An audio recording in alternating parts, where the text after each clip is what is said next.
Welcome to Emergency Remote Learning. We've had this great conversation, Nicole and I, because we've been doing a lot of talking about remote learning and online learning, and it's so different for everybody. Every person is probably going to go ahead and feel some difference between them and their colleague, whether it be next door, same school, or even different districts.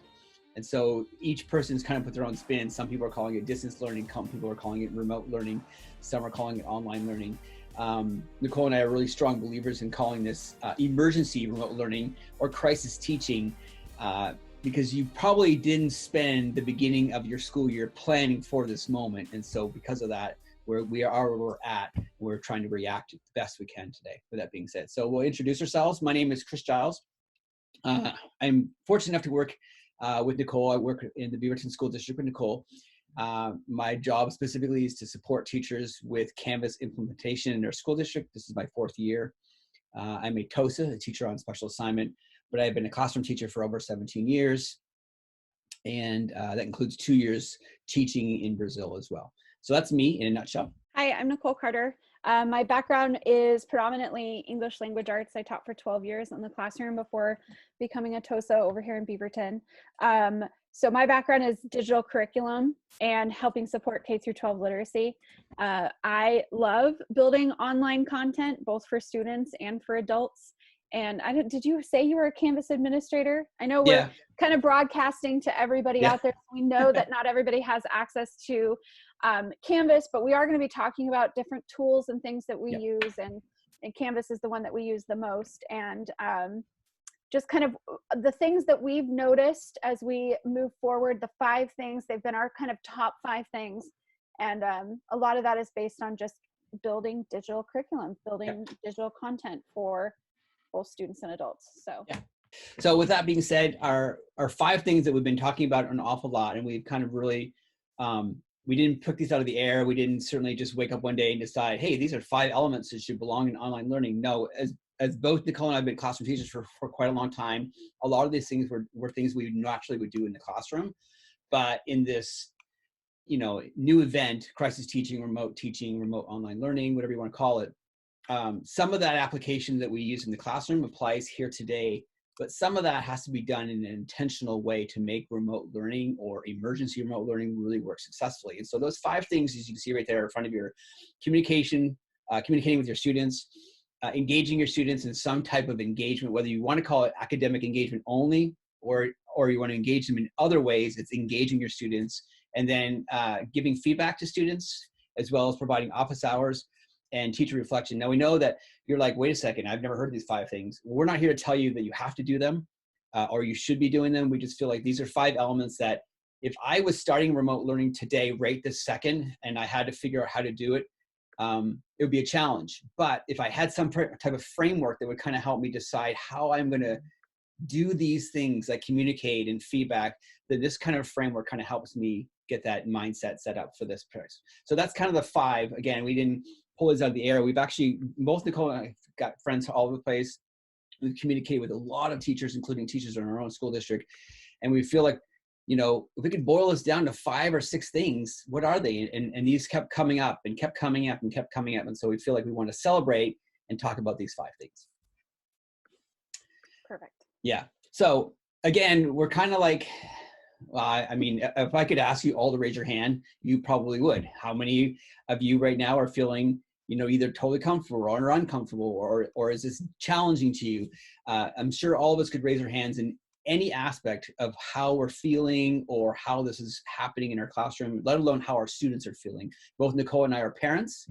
I have 3 kids. Nicole has 1. We both are middle school parents. So we both see the lens of elementary, the middle school, and many of you are at home right now listening to this, which, by the way, thank you for tuning in.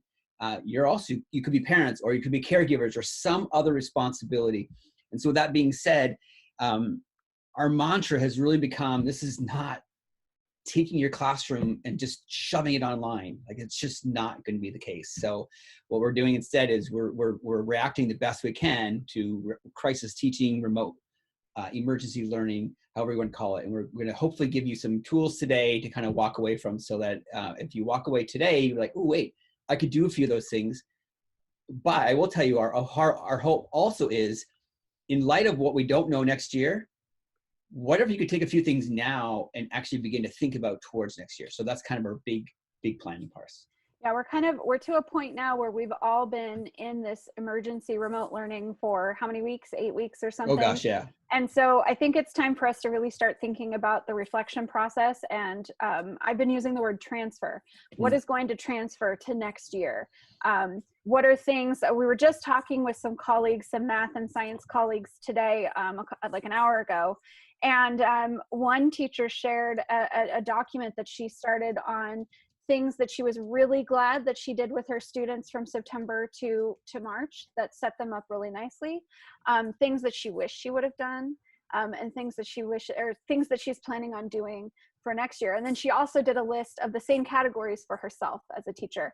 And I think that's fantastic. I've asked her if I could start to share that out because I think it's a great list. I haven't gotten her confirmation on that yet, but she's going to be one of our panelists in our webinar tomorrow.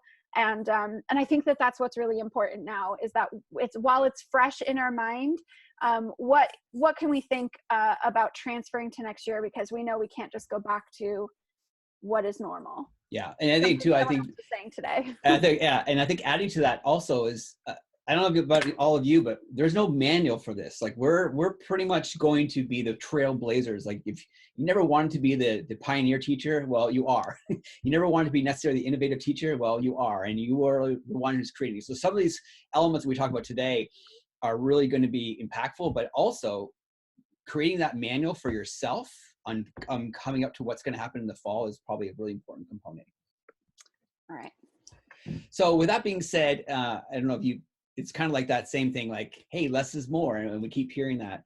And just as a side note, as a parent, this has really helped me kind of see this from a perspective that I may not have seen it from if I was not a parent of a child in our own school district. And so when we say less is more, I'm kind of giving my experience as a parent, not only as a parent, but as a teacher. But basically, that 10-minute lesson that maybe your student could have done in class is now 45 minutes at home. So when we say less is more, it's reasonable to expect what your students could do in class, but it's not really realistic to have the same expectation of what they're doing at home. Because I don't believe there's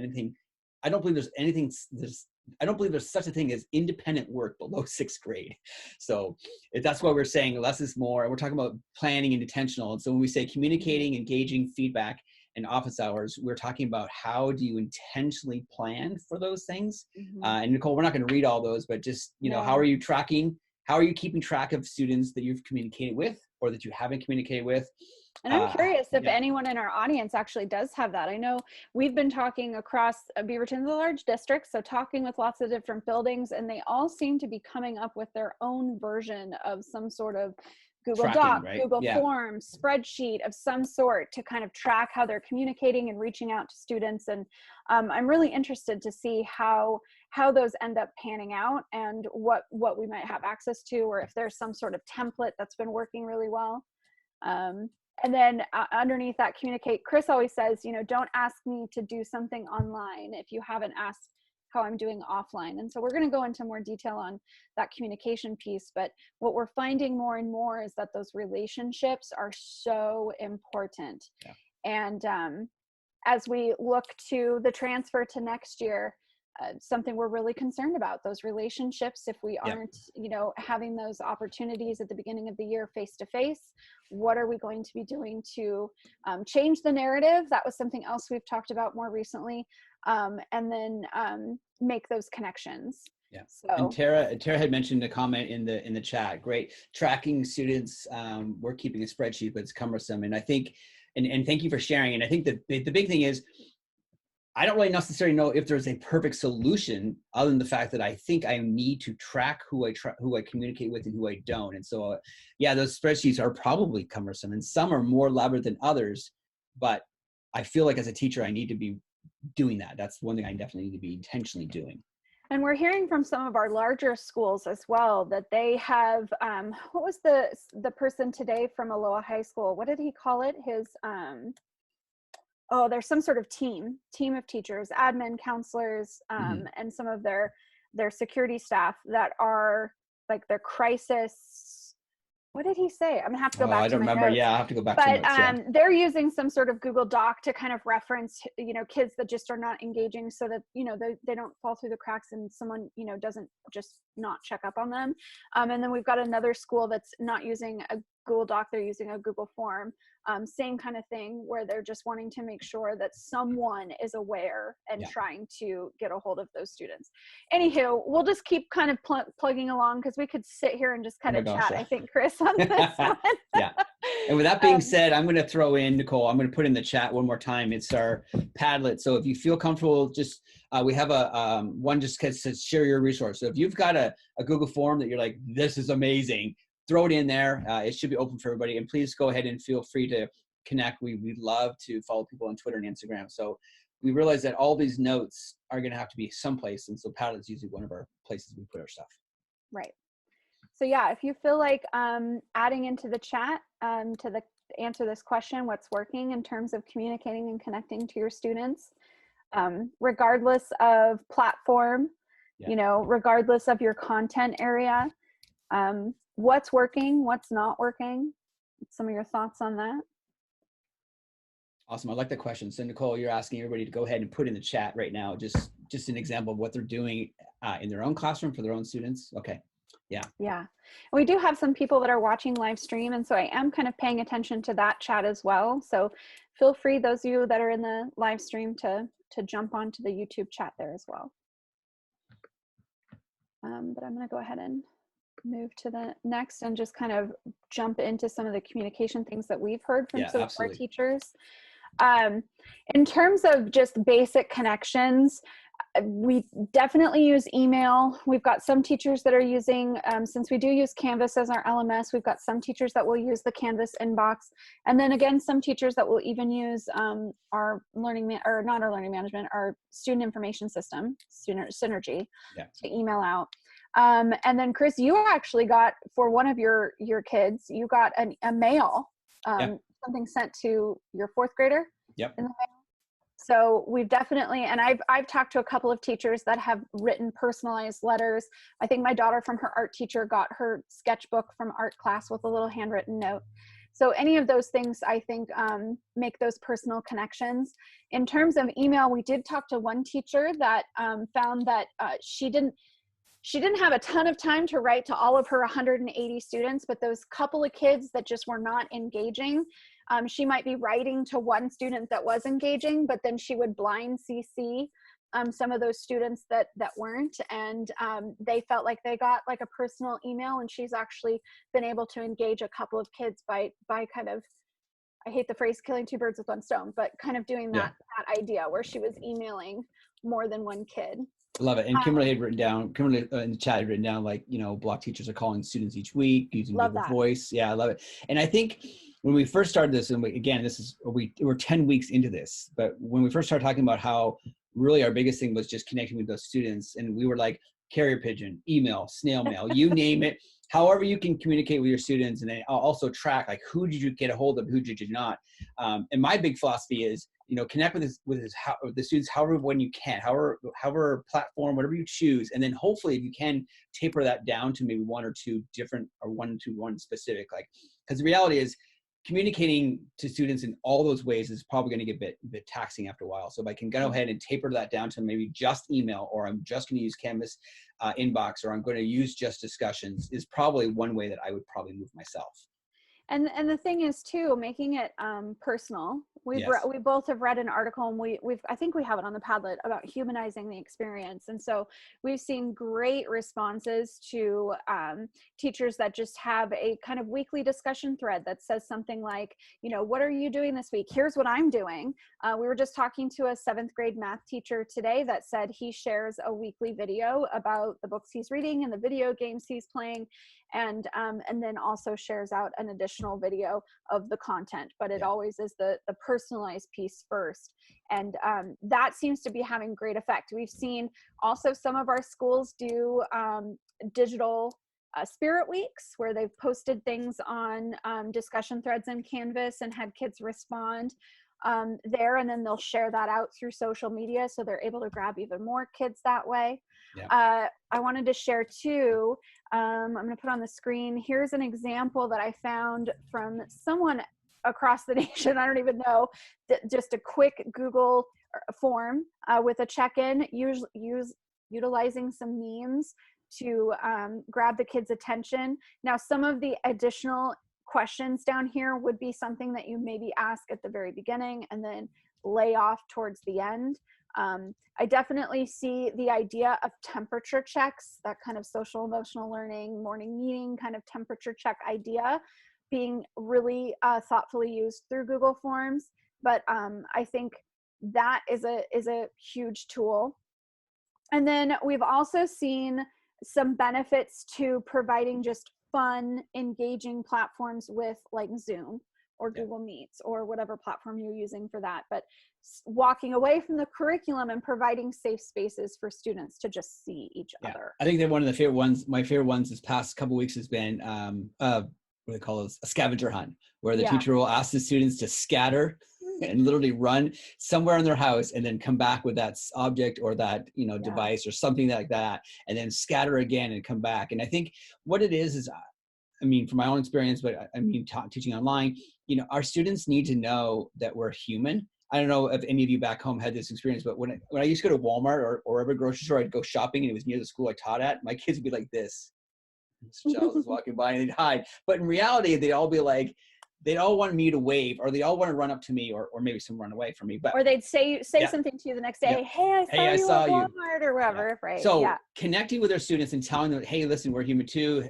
Like here's the video games I've been playing. Here's the books I've been reading. Like, that is how you have students go ahead and say, okay, this is a real person. This is the person I'm building a relationship with. Yeah. And I think too, the more we can have them respond with images and videos in a fun setting, then they're more likely to respond that way in actual curriculum components, which we heard a math teacher talking today a little bit about. One transfer for him was getting his students to use more of the video tools to give discussion and show their learning. And I thought that was really great. There was one other thought I had too, in terms of, and I think we kind of talked about this a little bit in student engagement, but when you have these tools like a Zoom meeting or a Google Meets where kids are showing up but maybe not engaging, or showing up and it's just a black screen, kind of what that does to us personally as teachers. I was talking with another teacher today about how that kind of loses our teacher self of purpose when we can't see the recognition happening, and how do we guide them into that? How do we get their attention for that? So kind of moving into student engagement. That's a good title. I like this is probably the one I like to talk about the most, I think. Yeah. Well, we were having a conversation with a 7th grade teacher, an ELA teacher, and we were talking about student engagement, and she kind of just paused and said, well, what qualifies as high engagement? She didn't really have an answer, but she was just kind of posing that question for us to all reflect on. And I really, really liked that she did that. So with that being said, the question is, what kind of engagement are you seeing right now? And just to qualify real quickly, Nicole and I are not like engagement meaning like academic work. Just, are you connecting? That's it. So if you want to talk about engagement, just meaning I made a connection, that's what you can call it. If you want to call engagement work, that's totally fine. But so just, if you don't mind, just take a few seconds in your own space and just click that button and tell us exactly where you feel like your students have been able to connect, how many, what percentage. Obviously elementary is going to be different than middle school and high school. Yeah.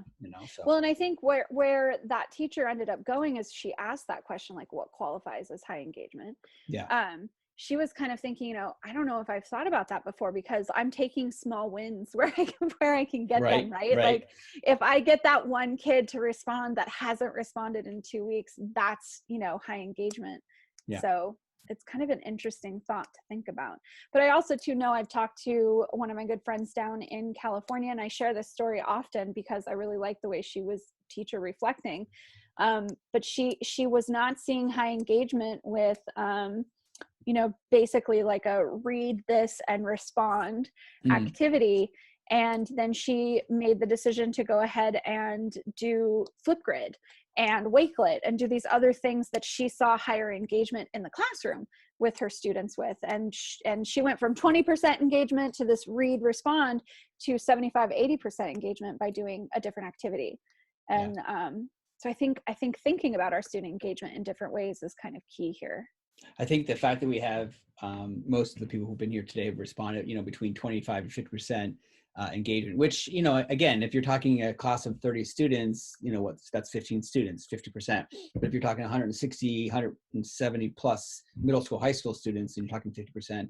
So, and like I said, Cole and I are not here to like call engagement to any type of qualifiers, simply are we connecting? Because the reality is there's a myriad of reasons why our students are or are not connecting or as often as we want them to. And sometimes connections is purely asynchronous too. Like, Nicole had showed a poll earlier. Like if you're sending a poll out to students, how are you doing? And they only connect with you in that off time. Well, I think that's pretty fair to call it a connection. I just want to make sure, are you okay? Are things okay?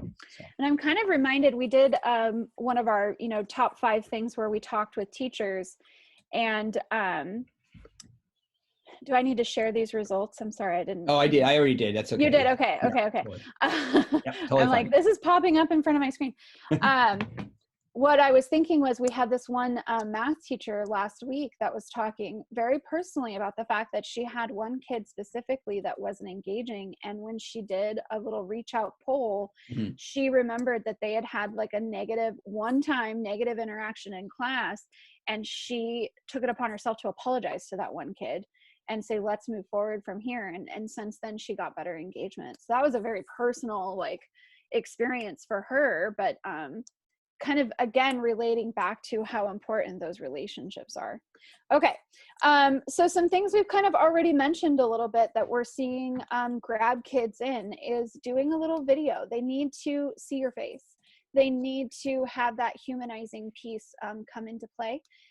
We also keep on stressing less is more. So if you have a 40-minute lecture that you normally would have been doing, it really should be 10 minutes or less. In fact, I was listening to something else. I think you were telling me to listen to the 6 minutes, 9 at the most. There you go. Right? The Cult of Pedagogy podcast last. Yeah, the last one talked about specifically about screencasting. Yeah. Yeah. So yeah, if you had that 40-minute lecture, it should be 4 parts. It shouldn't be a 40-minute video that you're posting anywhere. So really think about doing creation of your own content so that your face is included and it humanizes the process. And it does not have to be perfect, right? Like, embrace those mistakes. You're not a robot. I like to make those content videos when I'm by myself, because I talk with my hands and I'm using my voice and everything. and I pretend that my students are in front of me. And I don't like doing that in front of other people necessarily, because I look weird, but I like to make sure that I'm kind of humanizing that aspect of it. So screencasting, making those videos. In Canvas, you've got that nice embedded feature of video creation right there, but it limits you, right, to like 5 minutes or something. So all of that is just really good stuff. And just, which actually might be good. I was just thinking about that 5-minute limitation might actually be a good idea. I think so. Right? It is. And we're talking about research we have been doing about, what's a max, and there's a ton of research on YouTube that shows you what a normal video length would be watched in this like 6 minutes or less, right? So right, even though the algorithm pushes you to watch like long. No, I know, right? Yeah. So this is just an example, and Chris, tell me if you don't hear the video or audio, because last time we couldn't see that, but this is just a quick little showcase of teachers that use an opening video. It's less than 30 seconds, in fact, to just say, hi, here we are, start here to get going in the module. And I think it's just a great example of what we're talking about. Hi, everyone. Welcome to our homepage. I'm Mike Smedshammer. And I'm Tracy Shalin. Click the Start Here button to go to the first page in our Getting Started module. This module will get you oriented to our class. We'll see you there. Okay, so we don't need to watch the whole thing necessarily, but you do have closed captioning showing up on there. You've got both of their faces, they're introducing themselves, and they're telling students really quickly where to start. All of that is really great stuff, and I would highly, highly recommend it. We've got to start thinking in terms of UDL, right? and being more inclusive in our design of our online content. And I think if you really take the mantra less is more, if you're putting out there less stuff for your students to do, it should give you more time to really think about the student user experience and kind of plan these little tidbits. So you've got lots of options. We personally have MacBooks here in Beaverton, so using the free QuickTime software on our MacBook to make a screencast is nice and easy. Our students have access to WeVideo on their Chromebooks, things like Screencastify, or we've been hearing a lot of people using Loom. Those could potentially work. I personally love Adobe Spark Video. Yeah. I mean, that is a great gateway into making videos because you build slide by slide by slide. So there's so many things out there for you to quickly, you know, kind of jump into this learning and create something that you could use. And I wanted to show another example, Chris, which Chris said, oh, I didn't even know Apple Clips did this. But here, this little video I'm going to show you, and I won't show you for very long, is a teacher that just used her smartphone and used Apple Clips. She is a teacher of, what did she do? She's out of San Diego, and I think she is teaching. Oh, she does English for speakers of other languages. Yeah. And so by using Apple Clips, you easily have access to do a quick transcribe closed caption. This particular video, she starts in her car and then walks to her offices on campus to show her students how to find her, which I think is pretty awesome. But again, just another super quick and easy way for you to utilize video to humanize the experience. Hi to all my online students. Here we are starting week 2. I just pulled up onto campus and I wanted to tell you everything's live on campus. Okay. So, I mean, we don't need to go farther into that, but other examples I've seen, teachers going for a walk and doing a video postcard where they just show their face and show where they're on their walk and what they're seeing. I've also seen, and I'll throw those into the chat here in just a minute, but just sharing how you're doing discussions and that sort of thing. So Nicole, I want to ask a question. So I think what you're saying is, if I'm just putting stuff out there for students to do, it's pretty, what's the word? Maybe the word static, or what's the word? Kind of like, you know, a sterile, I guess is the word, right? Like there's not a lot of like personalization. Matter of fact, I heard a quote yesterday, fantastic quote, you know, this blended learning or this remote learning doesn't have to be perfect, just has to be personal. And I think by adding that short, I love that video, the short video of the teachers saying, hey friends, here I am, welcome to week 2. I think the reality is that we want our students to engage in a learning space, whether you're using Google Classroom, Canvas, or something. They need to have a reason to go there. And I think if we're there showing who we are, I think that was probably way more of a reasoning behind it other than just, here's the assignment, right? So that's my takeaway from what you're showing me. Yeah, definitely. And I think we have a teacher that's going to be on our panel tomorrow that was talking about how she started up a teacher Instagram account. Oh, and she's now got 1,000 students following her, not just from her own school, from a school across town, where she'll ask simple questions like, hey, I made this background in my Zoom yesterday. Which one do you like, A or B?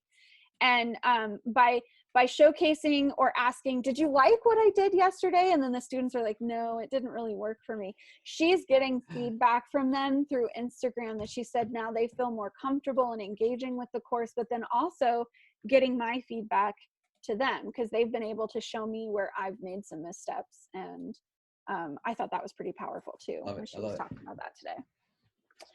So yeah, it's kind of a change of your mindset. So again, we use Canvas, but in terms of thinking about UDL, in terms of thinking about that user experience, there are questions that I'm constantly asking myself as I build content. How do I want the kids to interact with it? How do I want them to show their learning? How do I want them to get feedback? And if the question is, I just want them to get a curated list of materials, then I might be building a page. If I'm wanting them to turn something in where the audience is just me and I want to give them feedback, then I'm building an assignment or a quiz. If I want them to engage in a community and have more feedback, then I'm building, you know, a discussion thread. And we have found, Chris and I have found that using discussion threads, whether you're on Canvas or Schoology or Google Classroom, the discussion thread piece can be extremely powerful and is kind of a game changer if you're using it well. Yeah, I think if I think of less is more, I think a Google, a Canvas discussion or some type of a discussion platform is probably going to be my simplest way to engage my students.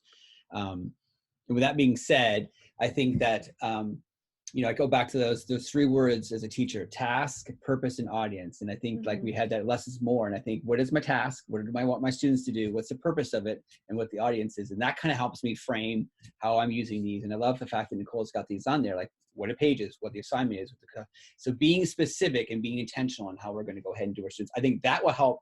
That helps me do less and hopefully get more out of my students. Well, Chris has led some webinars for parents, and I was sitting in the chat and watching as things were coming in, and overwhelmingly, as well as the survey results from our students, they want consistency. Yeah. So if we can start to build with framing these questions in mind and build with consistency for their experience, I think that's going to be really helpful.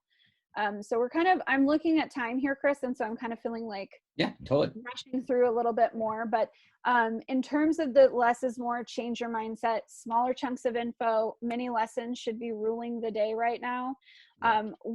Chris and I talk all the time about that user experience and going screen by screen. For our students, they have touchscreen Chromebooks that are really not that big. I know I've measured my daughters.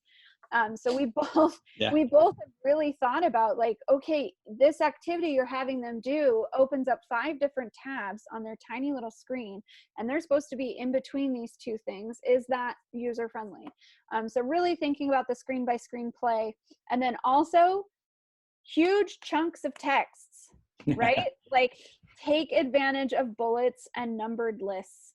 On a good day, your students are going to skim content. It's not a good day right now. It's emergency learning. Yeah. Please, please, please take out huge chunks of directions and instead simplify it down, right? Yeah, no, it's a good point. I love it.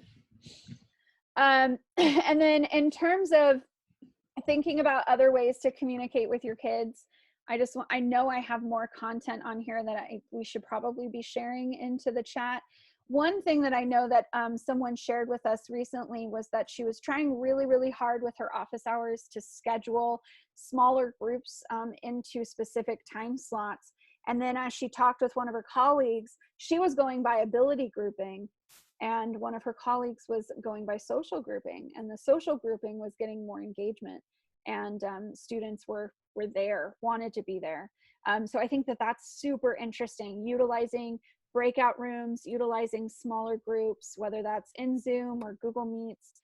Smaller group time seems to be working. Someone today said also differentiating how they're providing some of those office hours and ways for kids to reach out. Yeah, like more personal time versus a whole group time. Yeah, I think, and again, I mean, this depends on what a teacher can do at home, and we don't really know what each of you at home have to deal with. So what works for you is going to be what's the best you can do. So, and then we've got another little Google survey that I'm kind of showing you right now. Now, this came from one of the resources that we shared on the Padlet on humanizing your response to remote learning, but they called Chris pointed out, they called it locally sourced microdata. And I guess the thing to take away from this is that if you're saying, if you ask this one question and you have a student that responds and says, I have 3 siblings at home that I'm also taking care of, when they answer the question, what could interfere with your success in this class? And if you notice that that student, is perhaps like not engaging for a week or 2, you have this microdata to then personally send them an email and say, hey, I know you once said that you have to take care of your 3 brothers at home and you didn't participate this week. Is everything going okay? How can I help you? And I think that is really a good use of data and how to engage and check in on your kids. So I don't know if you have anything more to say to that particular piece, Chris. I was going to say, I was going to say, recently I had heard an amazing reflection, which is simply this. When you're interacting with strangers, asking somebody for just like, hey, can I borrow something from you? Or can I have instructions or directions on how to find some place? A lot of times those strangers may not respond. But by just adding one extra step, which is simply, hey, how's the weather today? Or just giving them something to engage in that's just a really threatening kind of thing, Mhm. then more times than not, the stranger that you did not know engaged in you and asking or giving you information or directions, whatever it was. The whole point, and I like what Nicole says, like, how are you doing? How is your Yeah. brother doing? And then the student can go, okay, cool, this teacher cares about me, and now I can go ahead and engage. So yeah, love it. And again, thinking in terms of kind of engagement, and we had another 7th grade team that talked a lot about how they're doing fun only Zoom meetings. And I have a whole list I can put on the Padlet of some of the things that they've already tried and done: Pictionary, charades, Boggle, Mystery in a Bag, Scavenger Hunt that you mentioned, Scattergories. That's one we played just recently that I thought was so good. So kind of engaging in different ways. And then we You're also saying have fun then. You're saying it's okay to have fun. Yeah, definitely. I love it. And we had another teacher that brought home a green screen fabric from her classroom. Do you remember this, Chris? Yes, I And do. you kept on commenting because she had such a great, like, professional background. Yeah. And she was like, yeah, it's just my green screen from the classroom. But she said she had the foresight before everything closed down to walk around the school and take pictures. She took pictures of a classroom, the library, the front of the school, the cafeteria, so that when she does her meeting, she pops in that background. And the kids never know where she's going to be, but it also kind of is this consistency of seeing the school. And I thought that was really That's brilliant. a fantastic point. Yeah. Okay, so we're kind of needing to move on at this point, kind of getting into the nitty gritty last bits and parts. But I forgot to change that. What qualifies as high engagement? We're talking more about feedback, though. So let me get a different slide up here for you.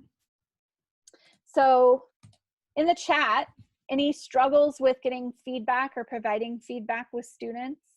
I just listened, Chris made me listen to the most recent Cult of Pedagogy podcast on flash feedback, which I think we put up on the Padlet. We did, yeah, we put it in the Padlet, which if you're not a subscriber to, I forget her last name, Jennifer Gonzalez, I think it's her name. Yeah. The Cult of Pedagogy, probably one of the more interesting and exciting podcasts I actually like to listen to. 30 minutes, boom, and she gives you some great information. But the last one, flash feedback, it was really, really informative. I think so. Yeah, nice and good chunks of information in that one. Yeah. So if you're listening at home, I'd love for you to go ahead and throw in the chat, what's been working. It doesn't have to be a struggle. It could be something that has worked. But if you are like, hey, I've done this 100 times, it's not working. So I'd love for some feedback from you. Speaking of feedback. Yeah. What we know, though, is that feedback should be quick turnaround.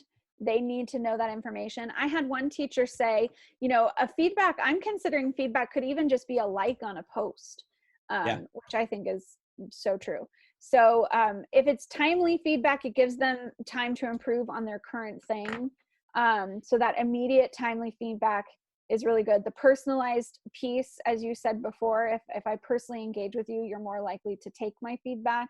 Yeah, totally. But we know feedback is an important part of the learning process, the feedback loop. So, and Tara had mentioned, she says, this is not the normal immediacy unless we're in a video meeting, which I think, Tara, I'd love for you to, if you have a chance, you can expand on that in the chat and just give me a little more information about that.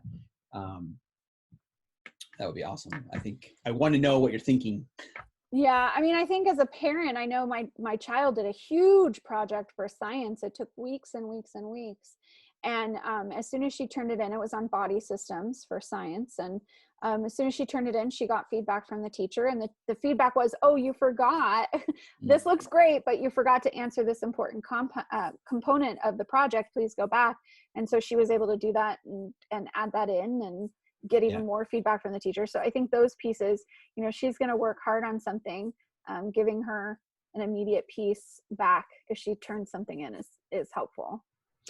So Tara has written down, when I assess a student, I can leave feedback in Canvas, but I don't know when or if the student sees it. And I think that's a good point. And that's a challenge too, because, for a student, and if I'm thinking how you're thinking about Canvas feedback, that's 2 or 3 clicks to get in. That's totally okay. It's just the way it works. But how do I know they're engaging my feedback is a good question. A lot of times what I've done in my feedback is ask them questions. I might point out a couple things, but most times I really try to ask a question. And that's typically when I get some engagement. The challenge with feedback in an LMS, whether it be Google Classroom or whatever, is do students know how to find the feedback? And that to me is one of the big things is again, I go back to this whole, like, if we weren't doing it at the beginning of the year and we're switched to now we're doing it, did I create an environment where my students have that as a normal process? And if it wasn't, then I have to go back to teaching them how to find feedback. So Tara, I appreciate you sharing and keep doing it, because the reality is maybe your students are seeing it. They just need to get in that practice of finding it. I mean, that's two possible. things I'm thinking about right now is that I definitely remember reading an article where they talked about video feedback being more widely received and huge for students than ever before. So I started doing that in the LMS at the time. Yeah. And then I thought, well, I'm not going to go whole hog on this. I'll do it for just one class. And then I remember talking to that class saying, well, what did you guys think of the video? Did you like the video, instead of, getting a rubric back with all my comments on it? And the students all said, what video? They had no idea how to go and find it. And so I realized at that point that I had to take time out of, and give them direct instruction on that. And we were just having this conversation with some middle school teachers today, where they talked about, in general, during middle school, we're teaching them about student skills and how to be a student, how to create to-do lists, how to learn.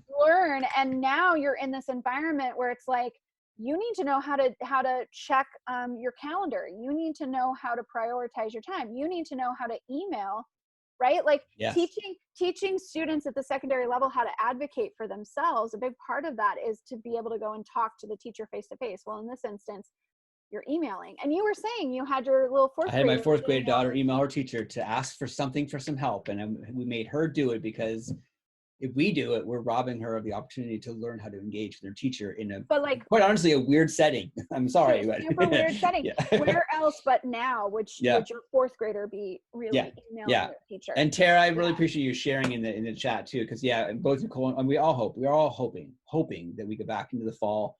And your response was to get at least some in-person training, which is so funny, because one of the big things we talk about all the time is the transfer, which Nicole's brought up a few times. How are we taking what we're doing now and transferring in the fall? And it was that question: if I knew now, in the fall, would I have done things a little bit differently? So hopefully we go into the fall with that perspective. Yeah. We're going to have to kind of breeze through. We're definitely over our 30-minute time here, but I think anytime we're thinking in terms of changing our mindset, longer open-ended projects, student choice, student created work, break out those memes and GIFs. Anytime you're creating content, I'm a big visual person. So I really, really like, using bulleted lists in my things that I'm creating for students and dropping in memes and GIFs, because it grabs the kids' attention. As we've talked before, planning, careful planning, really thinking about the feedback that you're giving. This is one of our teachers, Rebecca Larson at Sunset High School. She tweeted this last week about how she uses her teacher iPad to mark up student essays and how helpful that is, and being able to really quickly record off of her iPad, giving both just the handwritten feedback, but as well as a video piece. Just regularly providing that feedback if students are actually doing the content. We don't have much to talk about in terms of office hours, but we definitely have heard that scheduling smaller group time, as I said before, ability group versus social group, and how we've seen engagement rise with social group ability, grouping. Consistency in the synchronous. We had one teacher today say that they've actually provided a set time. This is not something district-wide we told our teachers to do. I should preface that. But she's like, me and my team, a teacher and I, we provide 2 days a week where we give actual synchronous class direct instruction. And she says she has really high engagement from that they just have built this routine where the student, she's like, they're really boring. She was actively admitting that they were really boring, but she's like, the kids are coming. So something's happening there. So I think it's really interesting to kind of think about that.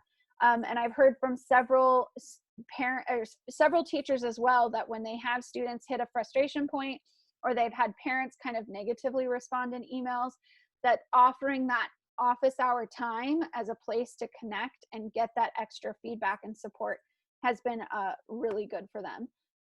For those of you that joined us before we started, you noticed that I had music playing. So I'm a big proponent of waiting room and music as we get started, because I feel like it sets the tone. So I like to do that. Chris knows, anytime I can, because I hate awkward silence.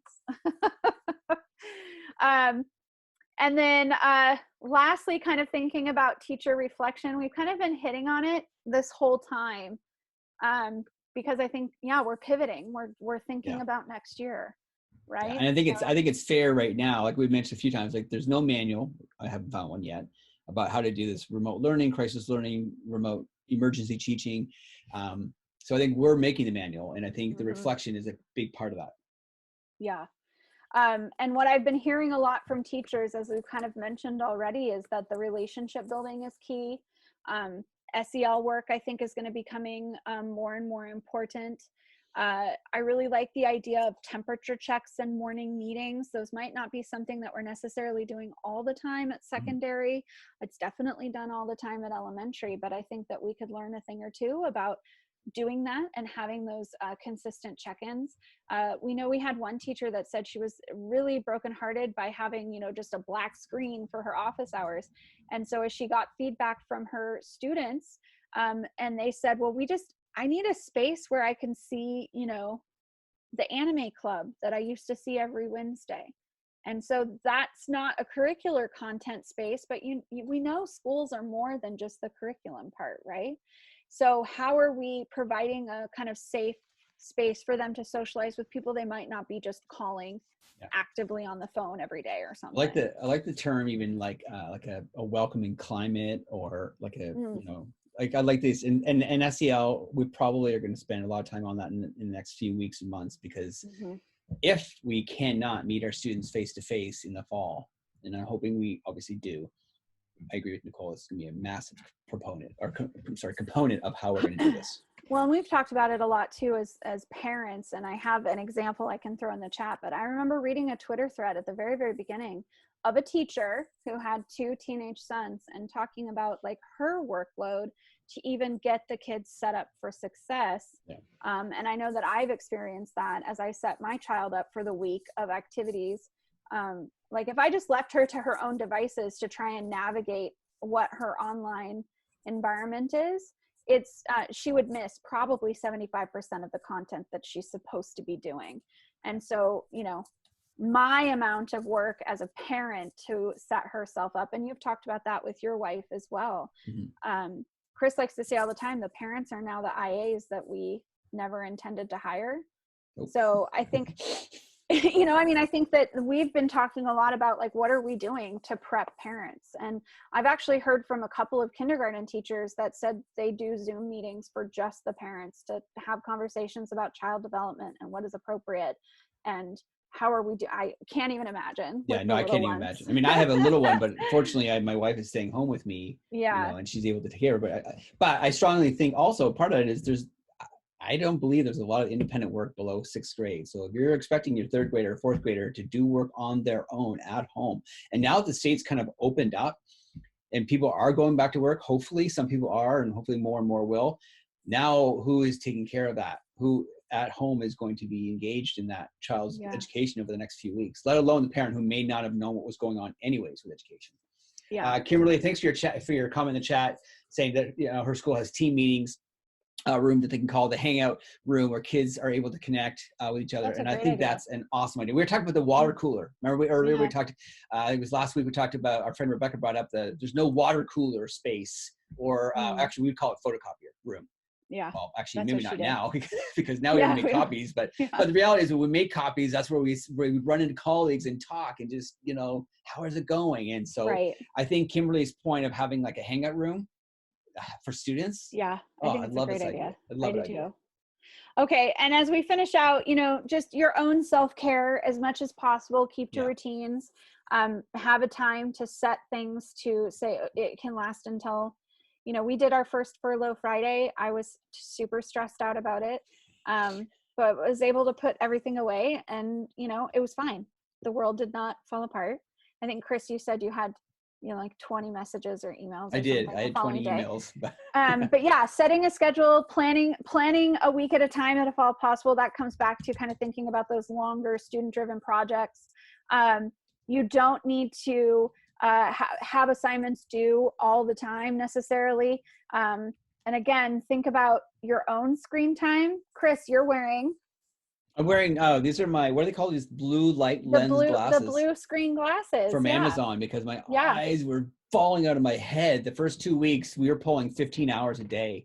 Yeah. And so my eyes were falling out of my head. So yes, this is helping my screen time. But yes, with screen time, just try not to be on there as often. And I actually saw a friend that got some for her, I think her daughter's in kindergarten or something. That's a good point. So they were cute little pink glasses that were blue screen. So love it.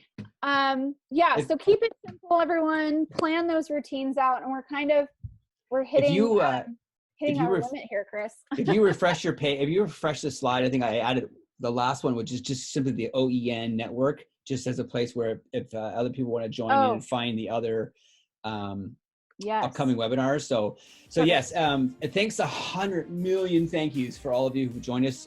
We've got people on YouTube, by the way. Thank you so much, and some who've joined us on the live Zoom. That page is simply on the Oregon Education Network. And thanks for putting the bit.ly there, Nicole. There's other webinars. We're hosting 4 more this week, and I think we have 1 or 2 maybe next week. But the Department of Ed is also hosting. It's their space, and so they've been gracious enough to let us join in and post some of these webinars. And these are not our webinars for just us. These are for our teachers across the state. And so if you're like, hey, we'd love to share or join, absolutely feel free to reach out to us. Yeah, so tomorrow we have some panelists, some teachers that are going to be sharing on these kind of 5 concepts of what has worked, what their fail forwards have been. It will be largely secondary tomorrow, math and sciences for the most part. And then we'll have an elementary one. And then we're also going to, which Chris, we need to work on that. We're going to be running kind of an interesting new topic where we're going to be forcing people to maybe reflect a little bit about what's happened with emergency remote learning and that transfer to next year. Even though we don't know yet, but we found out LA Unified is officially going to be starting in the fall online, and the majority of the rest of California will likely kind of follow, because that tends to be their pattern. And hopefully this will all go away. We don't know. I know districts are starting to have conversations about it, but we really don't know. So I think go ahead.